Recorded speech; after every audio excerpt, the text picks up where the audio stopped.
এই সংসদ হাঁটি হাঁটি পা পা করে এগিয়ে চলেছে দৃঢ়তার সাথে। আপনাদের সহযোগিতার জন্য ধন্যবাদ।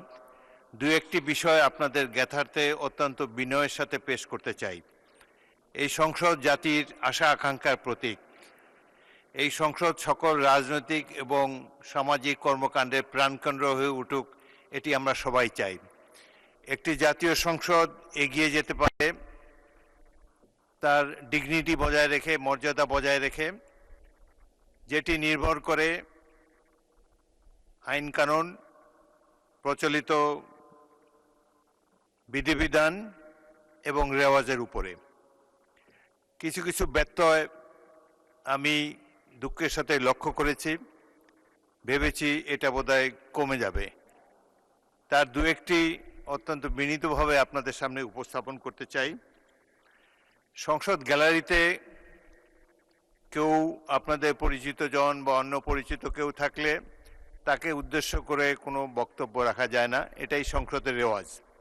আজকে দেখলাম দুজন সদস্য দর্শক গ্যালারিতে উপবিষ্ট ব্যক্তিদের সাথে হ্যান্ডশেক করছেন, এটি একেবারেই অনভিপ্রেত। তারপর সংসদে অনেক সদস্য প্রবেশ করার সময় চেয়ারের প্রতি কোনো সম্মান প্রদর্শন করেন না, যাওয়ার সময় প্রদর্শন করেন না। এটি বিশ্বব্যাপী সংসদের প্রচলিত নিয়ম। ঢোকার সময় হয় মাথা নত করে কিংবা সালাম দিয়ে, বা বের হওয়ার সময়ও সম্মান প্রদর্শন করে তারপরে যেতে হয়। পরবর্তী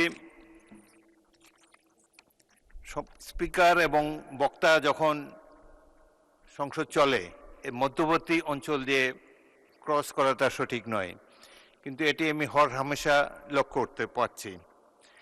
অনেক সদস্য সংসদে টেলিফোনে কথাবার্তা বলেন, কেউ কেউ আবার টেলিফোনটিকে এইভাবে ঢেকে কথা বলেন।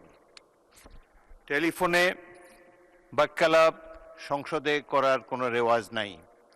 আপনাদের টেলিফোনটা দয়া করে মিউট করে রাখবেন। যদি একান্তই কথা বলার প্রয়োজন হয় লবিতে গিয়ে কথা বলেন। সংসদের মধ্যে কথাবার্তা বলা এটা সংসদের রীতি নেওয়াজের খেলাপ। এছাড়াও সংসদে ইতিমধ্যে একজনকে পানাহারেরত অবস্থায় দেখতে পাচ্ছি। সংসদে খাওয়া দাওয়া পানাহারের কোনো বিধান নেই। তো আমরা আশা করব, এই কথাগুলো বলতে আমার খারাপ লাগছে, কিন্তু অতীতে যে কয়টি সংসদ দেখেছি সেখানে এই ধরনের জিনিস ছিল না।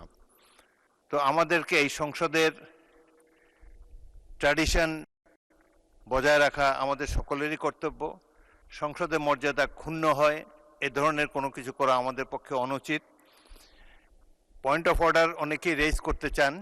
পয়েন্ট অফ অর্ডার রেজ করার জন্য প্রকৃষ্ট সময় হলো যখন প্রশ্নোত্তর পর্ব শেষ হবে, তখন আপনারা খুব জরুরি হলে তখন দাঁড়াতে হবে, দাঁড়িয়ে বলবেন যে পয়েন্ট অফ অর্ডার, সাথে কোন বিধিতে সে বিধিটাও কোট করবেন। এইভাবে অতীতের সংসদগুলো এভাবেই চলে এসেছে। সুতরাং আশা করব যারা নতুন সংসদে এসেছেন, অধিকাংশই নতুন, রুলস অফ প্রসিডিওর বইটা ভালোভাবে পড়ে ইকুইপড হয়ে তারপরে দাঁড়াবেন, তাহলে আপনাদের জন্য সহজ হবে, আমাদের জন্য কোনো আনপ্লেজেন্ট কথা বলতে হয় না। মাননীয় সদস্যবৃন্দ, আপনাদের সবাইকে এই কথা মনোযোগ দিয়ে শোনার জন্য ধন্যবাদ জানাচ্ছি।